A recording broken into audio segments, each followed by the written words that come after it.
Thank you all so much. You all. Well, I'm from Kentucky, so, and I've got no problem with Texas, none whatsoever, except that on our ride from the airport yesterday, my friend Maggie Keith is with me, sitting right over there. Our Lyft driver said, "Where are you all from?" And we said, "Kentucky." And he said, "Well, that's a new one." So I'm like, well, that is part of the United States of America. So anyway, I am, as I said, delighted to be here. I'm delighted to be speaking to faces looking back at me. It's been 2.5 years of speaking to Zoom meetings, and I'm not very good at it, and I don't like it very much, but you all are my, I've got to work the kinks out on you all, so I'll ask for your generosity. I do come from a long line of farmers, but I probably stand here before you today because of my grandfather, John Berry Sr., who I will talk about in this little talk of mine. He was born in 1900, and he would tell us the story of his father leaving to sell his tobacco crop in 1908. And he would tell the story. He was a beautiful storyteller, and he would talk about the family sitting by the light of a coal oil lamp, talking about what they might do with any extra money they had left over after paying their debts. They were in debt. They were certainly not wealthy people. And when his father came home from that sale, he came home with nothing for a year's work. After he paid the warehouse fees, he had nothing. My grandfather said then that if he could do something about that, he would. And he grew up, and he did. He went to law school, he brought his knowledge home, and he was the author of a program I'm going to talk about in this talk. So I have many roots in Kentucky, but that's the one that brings me to speak to you today. And the hope of what he did brings me to speak to you today. And one other thing, it's so lovely to be with people who can, I consider myself so fortunate to have lived a farming life, to be able to work for the things that I care most in the world about. And I think I must share that with all of you all. You all have been able to follow a passion, and that's rare in this time, and it's wonderful to be with you. I think we're going to start with a little short film about one of the programs at the Berry Center that most concerns this meeting, and whenever you're ready. Thank you. Our home place meat took the extra yearling calves of mama cows and created this new product of rose veal that added value to farms. It's so much more sustainable, the nutritional quality is a lot higher, and it's delicious. Our home place meat and rose veal encourage the kind of farming that works with nature instead of against it.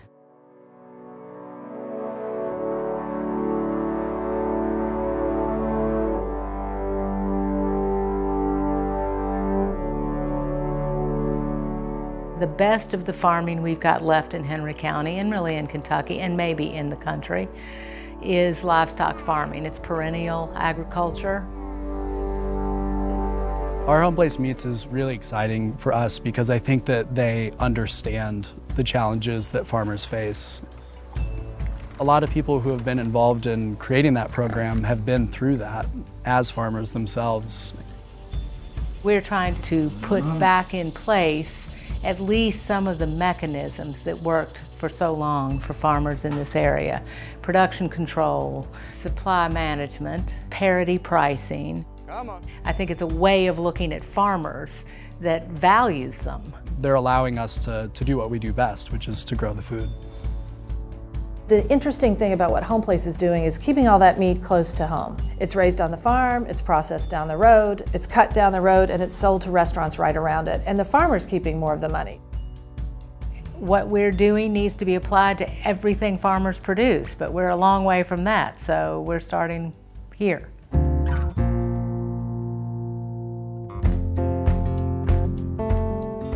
Sometimes the best thing to do is just create a market, create a demand for a local farmer, and watch it spin, because it's a snowball and it will roll.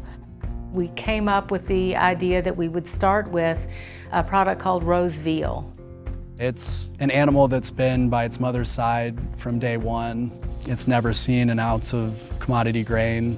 Our standards are no antibiotics, no steroids, no hormones.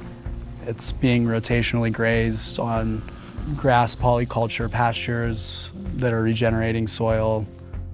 They can introduce you to their farmers. They can show you the paddocks. They can show you the pastures. They can show you the animals.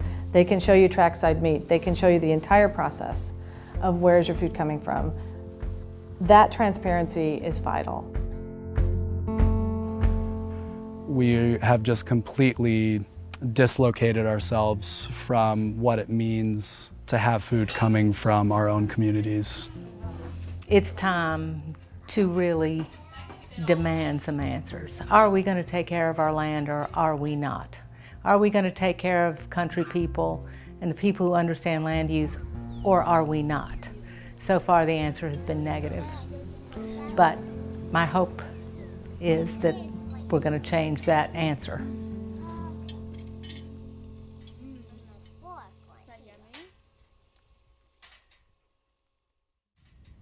Did you all notice that the pandemic has turned my hair white? My bio picture is 11 years old, and my hair is a different color in every film. So I'm going to have to do something about this, I think. Anyway, one more thing I wanted to say is to congratulate you all on this title for your meeting, Rooted in Wisdom. Wisdom to me means looking to the past to solve problems. We can't learn from the future, no matter how much Elon Musk tells us that we can. And so I think it's just really brilliant that that you all are coming together to talk about wisdom. I am happy to be allied with you in your work. I think we're all working in our own places with many of the same hopes. The greatest hope being is that our attempts will combine at some point in a culture that takes care of our land and our people. The standard that I use is the health of the world, which is the same as personal health. We cannot distinguish our health from the health of everything else. To begin today and to again pay proper respect to your choice of Rooted in Wisdom, as the theme of this conference, I want to quote from my father's book, The Unsettling of America, first published in 1977. My father's name is Wendell Berry. Quote, "A culture is not a collection of relics or ornaments, but a practical necessity, and its corruption invokes calamity. A healthy culture is a communal order of memory, insight, value, work, conviviality, reference, aspiration. It reveals the human necessities and the human limits. It clarifies our inescapable bonds to the earth and to each other. It assures that the necessary restraints are observed, that the necessary work is done, and that it is done well. A healthy farm culture can be based only upon familiarity and can grow only among a people soundly established upon the land. It nourishes and safeguards a human intelligence of the earth that no amount of technology can satisfactorily replace," unquote.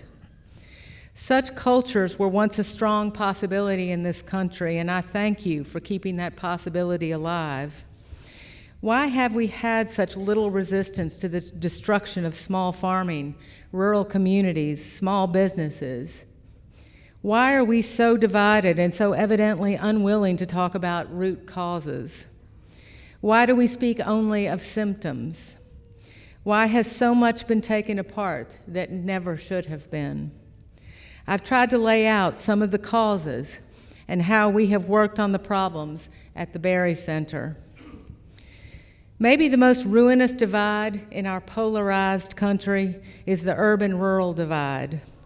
Certainly, the prejudice against country people has existed for a long time. It may be the last acceptable prejudice. My father has spent years in arguments with publications such as the New York Review of Books about their treatment of country places and of country people. This, of course, isn't new, nor is it a result of our current political divide, but since the election of Donald Trump, the gloves have come off. I believe that this mistreatment of country people started as prejudice always starts, with the need to make other people inferior in order to take what they have, or to use the people themselves as less than human. But since the 2016 election, there is even more generalization about rural America. Conservatives and corporations have had their eye on rural America for a long time, and they've turned it into money as fast as they can, which is to say, destroying the land and the people.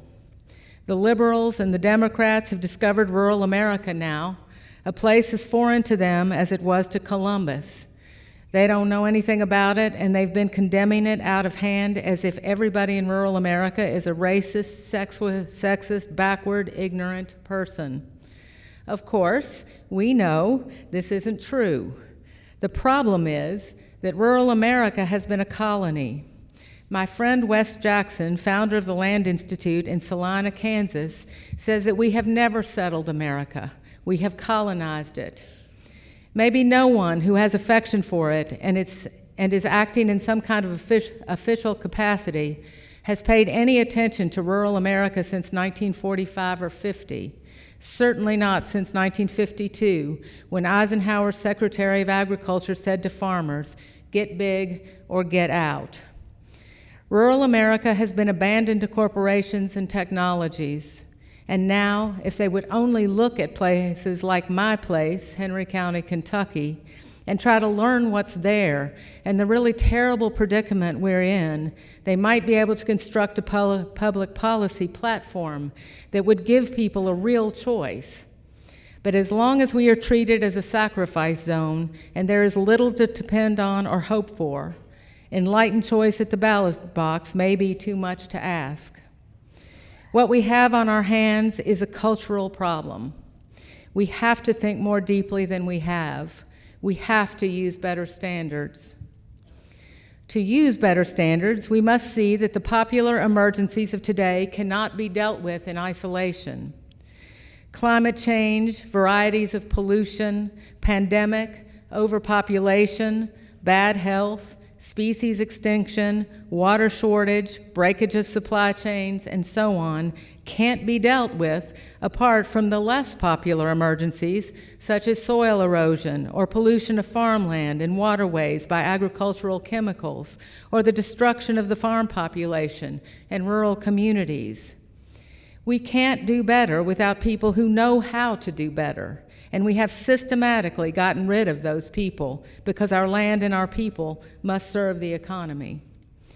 It was the idea that the land and the people who love it should never have been separated is what changed me from a full-time farmer to an executive director of a nonprofit. I started the Berry Center in 2011 to continue the work of my grandfather, John Berry Sr., my uncle, John Berry Jr., and my father, Wendell. I had farmed for a living until then and worked with my family and others to move Kentucky's farmers past the tobacco economy.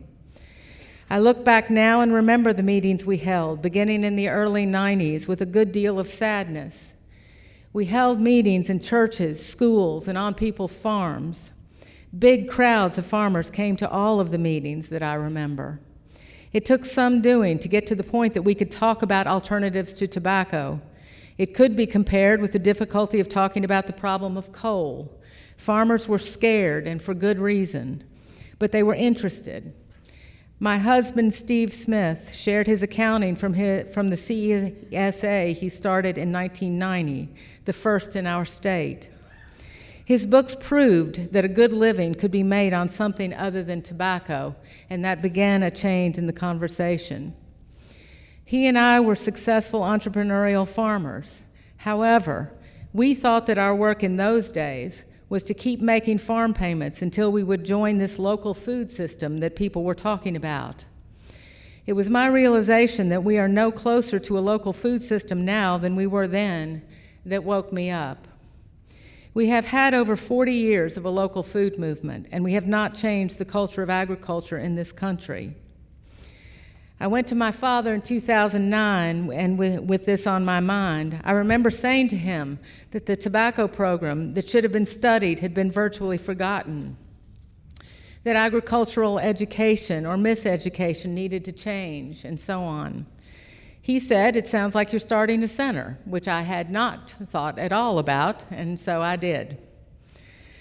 I don't believe that it will ever get so bad that a person of good intention can't do the good work that is right in front of them to do. In fact, I believe that is kind of a test. If we are not willing to do the local work, we aren't fit for the rest. Some long-deferred debts are coming due. Urban prosperity at the cost of rural poverty will not work forever. Living each year at the next year's cost will not work forever. The Berry Center is based on the idea that we should be willing to go to work at home on a small scale to improve the economy of local farmers and therefore the health of the local land. This is radical now when public attention is all on global solutions for global problems. But what works at home is likely to work elsewhere, whereas a global solution that won't work locally is a waste of time. This work needs to be done by people who love their places, who hope their great-grandchildren will love the same places.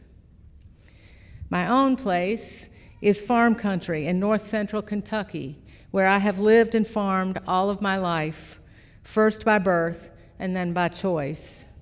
My great-grandfather said, after the first and only trip he ever took in his life, "I didn't see anything I like better than the field behind my barn." I am his true heir. While I am grateful for the traveling I have done and the places I've seen, nothing has tempted me away from the beautiful and threatened landscape of my home country. 7 generations of Berries have lived and farmed in Henry County, Kentucky. I got to be pretty well grown before I realized that some of what I thought I remembered happened before I was born. This happens when there's a strong culture, when people are proud of their culture. My father saw the end of solar-powered agriculture, that is, when the power used on farms was from horses and mules. I saw the end of community agriculture. That ended when the tobacco program ended in 2004, although it had been weakening for some time. In the early part of my father's life, the local version of the American dream was still, as it had long been, and still existed to a lesser extent in my youth and early adulthood, the ownership of an economic property in which a person, a couple, or a family could invest life and work to earn a decent living. A farm, say, of 100 or 200 acres. Well, that's in Kentucky. I have a feeling maybe that would be bigger here. A small town grocery or a hardware store, a barber shop, a medical or legal practice with an appropriate office, a repair shop of some kind, a drugstore, or just the equipment and know-how to set up as a carpenter or electrician or plumber or all three. A kind of symbiosis operated among these small enterprises. The economy was based to a large extent upon the local countryside, and so were people's amusements. It was largely a personal economy, in which parties to any transaction were likely to know one another. Knowledge served as a kind of currency. Credit would be extended or withheld on the basis of live knowledge. Sometimes, goods or services might be rendered only on the basis of known need to customers or clients or patients known to be unable to pay. Doctors and lawyers might be paid in produce or work. The grocer from whom a farmer bought her coffee, sugar, and flour would buy her cream, eggs, and old hens. Underlying this economy of small properties, trades, and professions was the desire for a measure of personal independence. Now, our political leadership in Kentucky, at least, it seems that their highest hope for us all is that we work for corporations. My father has been accused of nostalgia for a world that never existed. But I am describing what I remember. It was a life humanly possible and actual, unique to its time, instructive no doubt, and never perfect. That old, intimate economy was destroyed in the course of not many years by the industrialization of agriculture, the diminishment of the farming population, the coming of the chain stores and volume discounts, the disconnection of lives from places and properties, the normalization of mobility, the livings made by commuting to work and to shop, the separation of life and work, the reduction of community to bedroom community. These economic and circumstantial changes have required the American dream to shift from the ownership of a small economic property and self-employment to a job and the subordinate status of employee, whether in industry or an urban profession. Farmland and farming communities all over this country are in decline or have been swallowed up by the circumstances I have described. A difference in Kentucky is that our decline can be directly tied to the loss of the Burley Tobacco Program. The program ended in 2004, which gives us 18 years to see what happens to a farm culture when its economy is removed. In fact, since the end of the tobacco program, we have lost roughly 10,000 farms in Kentucky. The Burley Tobacco Program defended a crop that turned out to be indefensible, and so I believe the program and its principles have been quickly forgotten. It was the only farm program, a price support, never a subsidy, that served the people it was supposed to serve, the small family farmer. Because it limited production of a high-value crop, it protected farmers and the farms from overproduction and encouraged a diversified farm economy from 1941 until the program ended. The program moved farmers from farm tenancy to farm ownership. My husband's parents being one example, still living on their farm in Trimble County, Kentucky.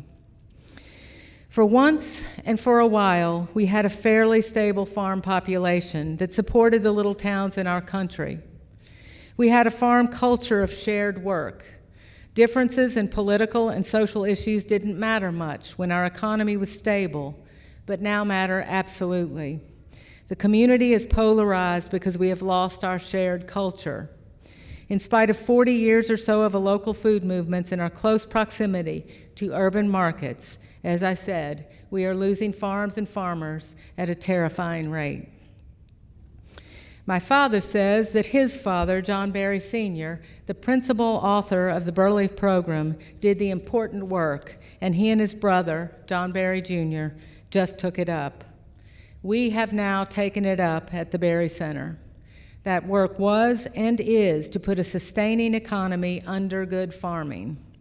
We are working to ask and answer what seem to me to be the most important questions of our time.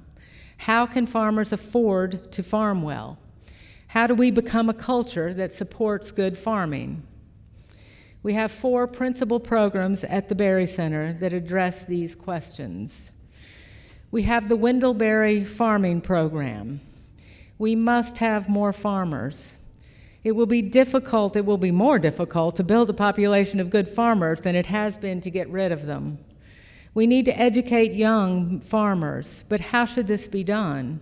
With only 15% of us living in rural places, and of that percentage, less than 1% actually farming, it is imperative that we educate these students to go home to farm or dig in, make a home, and take up farming somewhere else.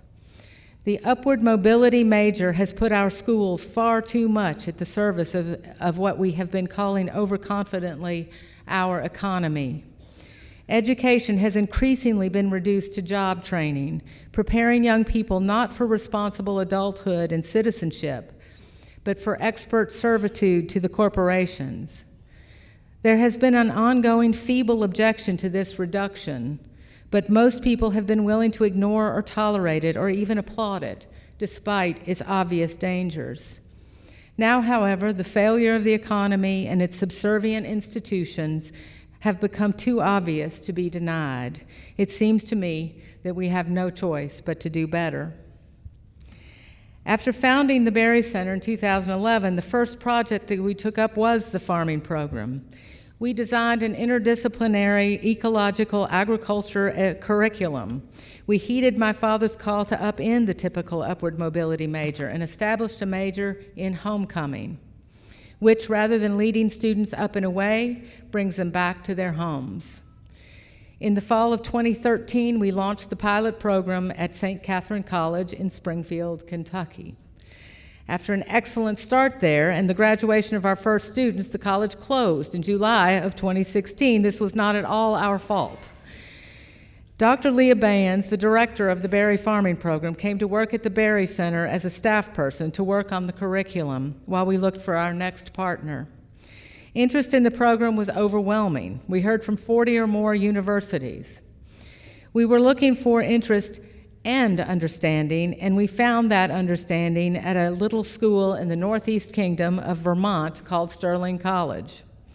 After working for almost 2 years with Sterling to establish the Wendell-Berry Farming Program in Henry County, Kentucky, we welcomed our first class 3 years ago, with half of the students from Kentucky and the rest from Vermont, Washington, North Carolina, New York, and Tennessee. We graduated the first cohort of students in 2021 and are now into our second year of our second class. Even as we speak here today, Henry County, Kentucky is being used as a classroom. The program is designed for students in their junior and senior years of college and serves students from generational farming families and those from farm families that have not farmed for generations. The common characteristic shared by our students is a strong desire for an education that prepares them to come home, to farm, and to build strong rural communities. Our students are interested in a different kind of agricultural education, one that is based in the liberal arts, is experientially oriented. I think the most important thing we're teaching these students is to use their heads before they use money. Sterling is one of 9 work colleges in the country, and all the students in the Wendell-Berry Farming Program partially support the cost of their tuition with their own labor. The program is tuition-free for our students.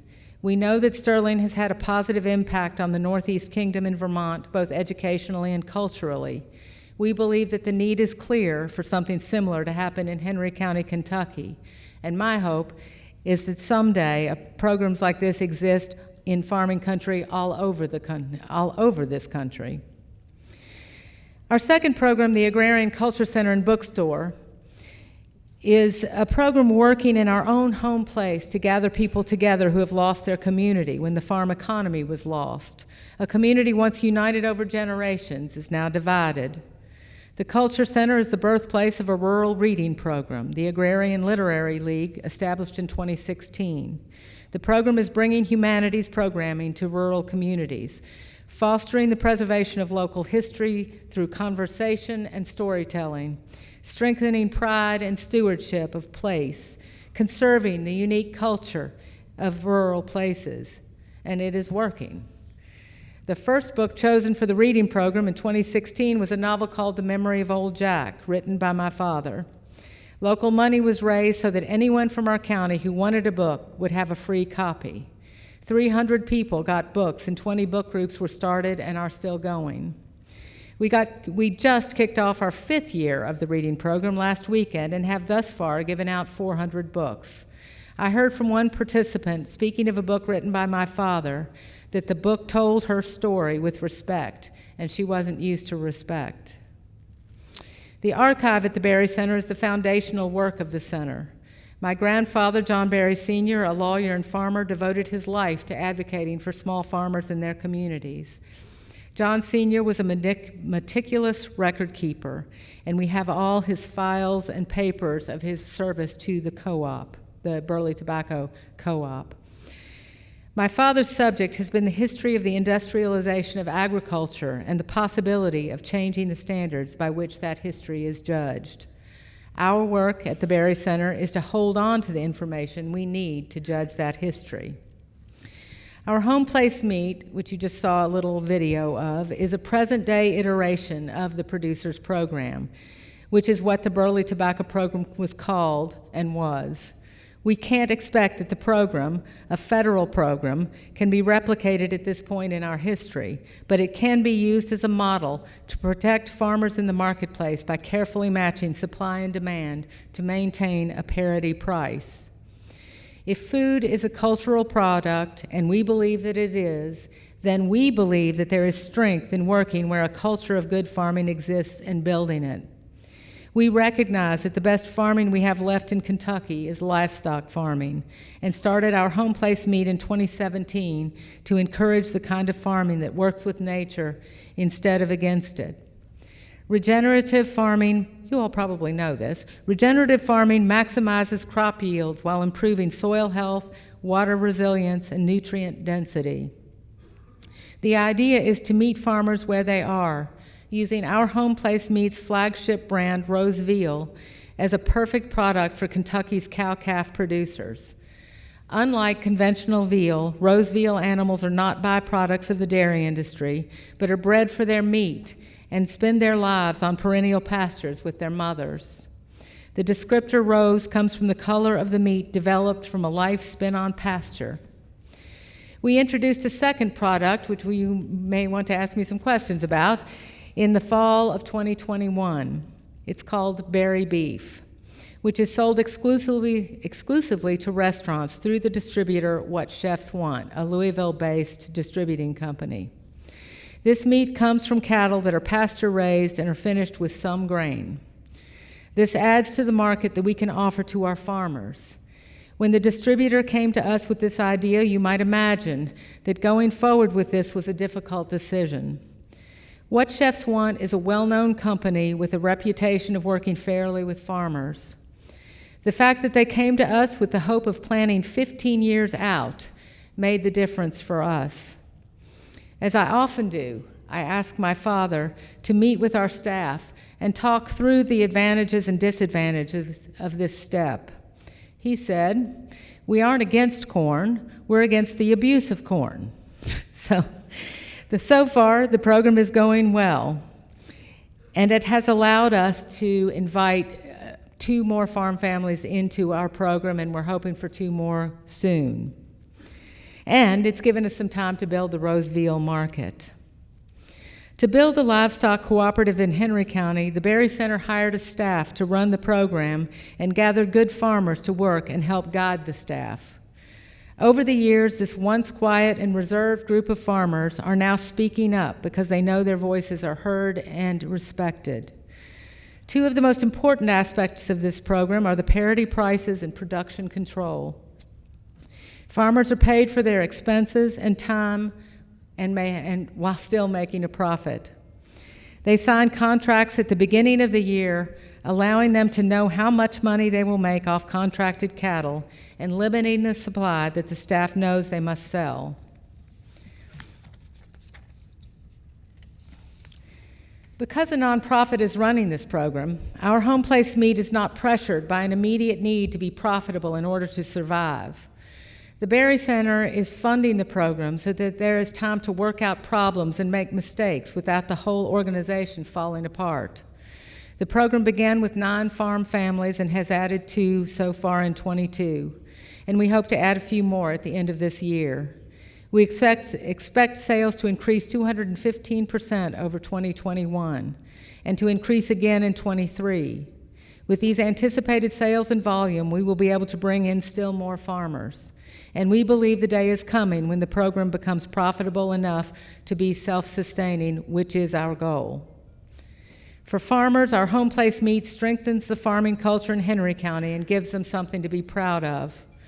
The end of the tobacco program took away a financial guarantee, and the center has responded to this need with our home place meat. Neighbors who are not in the program want to be, and we hope they can be. Our hope is that this program will be replicated elsewhere for both meat and for other farm products. My grandfather thought that the principles of the Burley Tobacco program would work for anything that farmers could produce. This program has proven that with just a little help, people and land can heal. The farmers in our program are well known to me, and I know their struggles. One young family, after coming home to join the family dairy and buying land that joined their home farm, got a letter in March 4 years ago that their dairy contract would end that May. Another young farmer is working days on a horse farm nearby and farming his own farm at night. Others are working in the power plants on the Ohio River so that they can afford to farm. All of our membership are passionate, good farmers, and they are all struggling. A couple of years ago, I listened in on a meeting of farmers and staff members at the center who were discussing how to bring in new farmers, into the program and who those farmers would be. Not one of those farmers said, just let us raise more cattle for the program, even though the price they were getting for their calves was much better than they could get elsewhere. They know they need each other. They want the program to work. They want to trade away their right to gamble for a sure price. Farmers are offered two choices right now in American agriculture. They can be either small in our country and entrepreneurial, or large and industrial with almost nothing in the middle. After some initial excitement about local production for local markets in the late 80s and early 90s, most farmers in my area have given up on an unpredictable market that they don't understand and don't trust. Farmers need an organization in the middle to move product, consider parity pricing, protect them from overproduction, and take good husbandry into account. My grandfather said this about parity in a speech to Congress in 1948. The parity concept is the happiest and most fortunate thought that has visited the minds of statesmen of this country in generations. It accords with our way of life and gives real and tangible meaning to the philosophy of equal opportunity. It is a consistent American way of striving for and approaching parity of income without the use of direct subsidy payments by the government. It must be preserved and effectuated to the end that farmers may continue to enjoy the high standard of living and opportunity which they have had only a taste of. To obtain the best work in the economies of land use, those who use the land must be enabled to afford the time and patience necessary to do the best work. If, as now and always, and we need and want a sufficient staff of land users, then to take care of the health of the land and therefore the lives of all of us, then they should be afforded a decent livelihood. The concept of parity, as fair-minded as it is necessary, addresses one of the problems of farming and farmers in the industrial economy. Another such problem, more fundamental and more in need of understanding, is that of overproduction. Other gainful employment in the cities escapes this problem because the large industrial corporations have not characteristically overproduced. Surplus production is a risk native to commercial agriculture. This is because farmers individually and collectively do not know and cannot learn ahead of time the extent either of public need or of market demand. Given the right weather and the progressive application of technologies, their failure to control production, even in their own interest, is almost certain.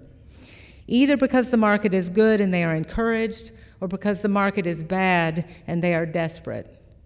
In the absence of imposed limits, overproduction will fairly predictably occur in agriculture as long as farmers and land remain productive. It has only to be allowed by political indifference, prescribed by the evangels of the free market. For the corporate purchasers, the low price attendant on overproduction is the greatest benefit. As for farmers, it is the singular cruelty of the current agricultural economy. Farm subsidies without production controls further encourage overproduction.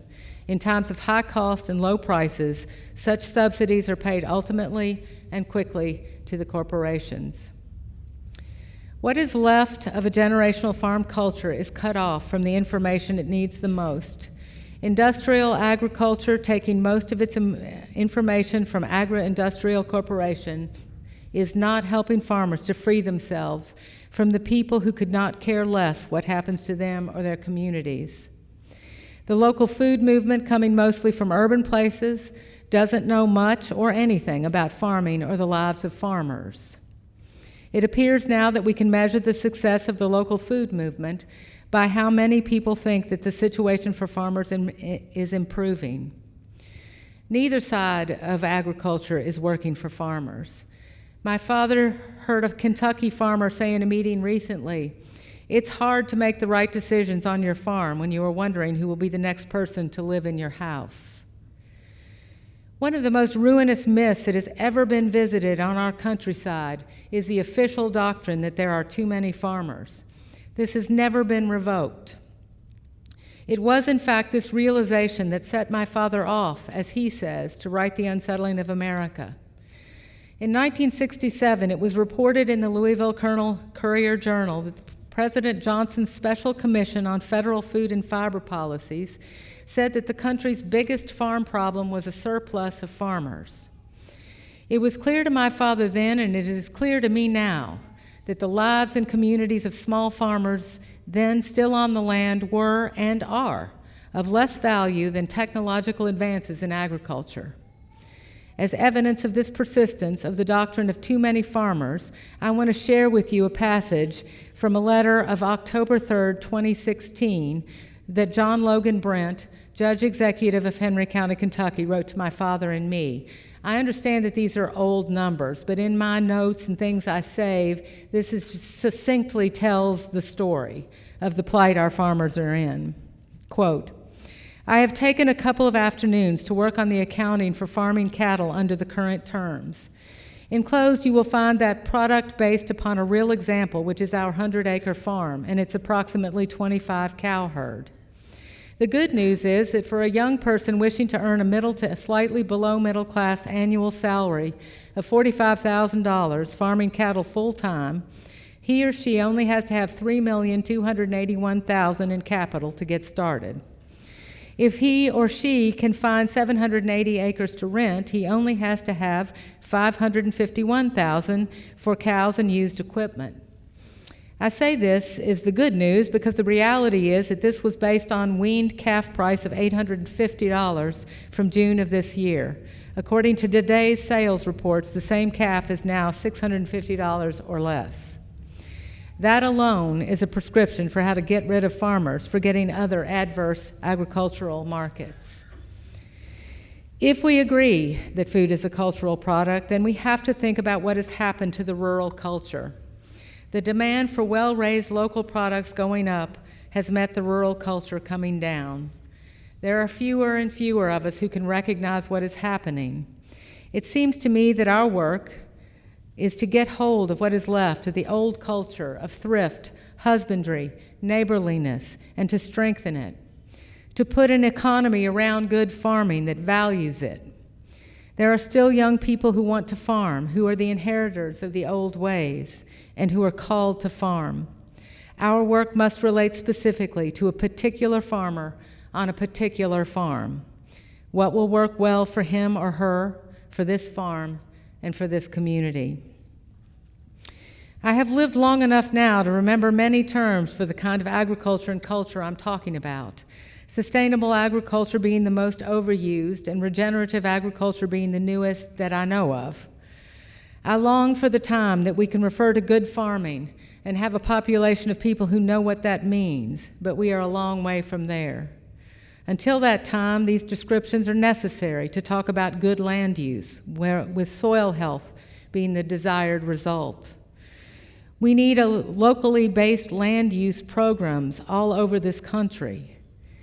We must look to some good examples, and many of them are right here, and I intend to look more closely as the day goes on. To help with my work, I have been in need of teachers and a vision for what I believe we are after, and I've been lucky in both. As I said earlier, the agriculture of Henry County declined a good deal in the years between my father's childhood and my own, but it was still pretty good when I was growing up. The farms in the little towns looked well tended. People's pride was in their homes, and it showed. When I started farming in 1981, a farmer who was raised near our farm showed up to help every day while we were harvesting our first crop of tobacco. I had to get a good deal older than I was then to realize what he was doing. He was offering himself to us to save us from mistakes that, with his help, we wouldn't have to make. That is the culture we need again, and what the young people who want to farm now must do without. How can we be more helpful to them? One of the things we can do is bear witness to what was. Some of us have the good fortune to have seen a glimpse of a better, not ever to be heard, perfect time. This informs our way forward, like that farmer that helped some young people in the tobacco field some 35 years ago. We can help them and each other avoid mistakes of the past. Can we be satisfied to do the work that our places require of us without looking for one-size-fit-all solutions? I want to share with you a strategic plan for rural Kentucky written by my father and his brother John many years ago for a sitting governor and ignored by that same governor. I can't find an exact date, but I know that it is at least 30 years old and was written to try to save farmers in Kentucky at the end of the Burley Tobacco Program. The heartbreak of this list is that it is as relevant and necessary today as it was when it was written. It says, our aims must be to preserve family farms, farm families, and rural communities. We must assist farmers in rural communities in the development of economies for the production, processing, transportation, and marketing of agricultural, aquacultural, and silvicultural products, with emphasis placed on proximity between the producer and the ultimate consumer. We must cause each community, county, and region of the Commonwealth to become as self-sufficient in food and other products of the land as its soil, topography, and climate will permit. We must develop the capability to market surplus production in national and international markets. We must provide assistance to farmers and forest owners in the development of marketing cooperatives and the establishment of business enterprises which will add value to their products. We want to assist and encourage marketing cooperatives in the development of marketing relationships with farm cooperatives in other regions to supply fresh food in the off-season and in case of shortages. We want to give at the state level a primary emphasis to industrial and commercial development that will add value to the state's agricultural and silvicultural products. We want to assure to the state's urban people an abundant, sustainable supply of fresh, healthy, tasty food. We want to develop policies and initiatives to preserve the state's productive land for agriculture. We must promote the long-term good health of our state's rural economy and of our farmlands, forests, ecosystems, and watersheds. We want to understand and to teach that economic and ecological health is the only proper measure of the success of this plan. In keeping with that measure, we must recognize that small value-adding industries scaled to cause the least possible disruption to places and communities are preferable to large ones. We must recognize that for reasons of citizenship, economics, and ecological health, locally owned businesses are preferable to businesses owned by absentees. We must encourage the adoption of policies on the local, state, and national levels that will expedite the accomplishment of these objectives. The devastation, and that was the end of that, the devastation suffered by rural America is not inevitable. It is not the result of changing times of technological development. It is not the result of uncontrollable economic circumstances. It is a crisis by design. I will make no claim to great wisdom myself, but I have been rooted in wisdom by luck of birth all my life. To finish this talk, I'd like to tie up some threads of what I have said, and in so doing, tell you what I have learned from my family. My father has seen industrialism and the industrial economy as the problem. All the symptoms of the problems that I've talked about should not be confused with the source of the problems. Industrialism and the industrial economy ignores and transgresses every limit, denies issue of scale, discounts every non-monetary cost. It grows by consuming once and for all the living world. Industrialism, in short, is an anomaly in all creation, unnatural, inhuman, dehumanizing. Its most characteristic business is industrial war. Its distinguishing sign is waste. And here's my list. 1, our current set of calamities or our past calamities cannot be seen as isolated and anomalous failures of an otherwise good or tolerable economy, but instead as interconnected and derived from a single cause, which is our bad economy. 2, we cannot define the cause as external to our lives, but instead arising from our common condition of which we are at once abettors and victims. 3, my father's writings have asked us to see that the problem cannot be solved merely by money, technology, politics, and continued violence to the natural world, but can be solved completely and lastingly only by conforming our ways of life to the natural and economic limits of the places that we live. 4, the problem and the solution must be removed from ideology. The problem cannot be solved by a liberal or conservative victory in an election. 5, the problem should be returned to people individually, to whom in part it rightly belongs, and without whose willingness to work better and live better, technical and political solutions are hopeless. 6, the problem is personal and local, as well as public and global. It returns human work to the moral circumstances of local neighborhoods and ecosystems. 7, it removes the moral emphasis from policy and places it on the ways of life that determine policy. 8, the expectation of moral responsibility should be withdrawn from government and other institutions and directed to personal economy, conduct, and character. 9, subjugated persons should be delivered from the determinism of industrial progress and return to them the vocations of membership and citizenship. Thank you for the good work that you do. By it, you have set yourself apart from industrial agriculture, and it is good that you then gather together to learn from each other and to befriend each other. I feel often that I'm working way out on the margins, and I expect you might feel the same. But from the margins are coming the right questions. Are we or are we not going to take care of our land and our people? Will we ever want a local supply of anything? How can we take care of the people we've got and not destroy what we must have to sustain us? Now, I don't expect that this talk could be considered terribly cheerful. So I want to leave you with this. I am absolutely and resolutely hopeful. I am enjoying my life, maybe not every minute of every day, but mostly. The Berry Center was started because of worry and grief over what was being lost. But the work has brought me a happiness I didn't expect. Good people have joined me at the Berry Center to work there, to be on the board, and to support the work.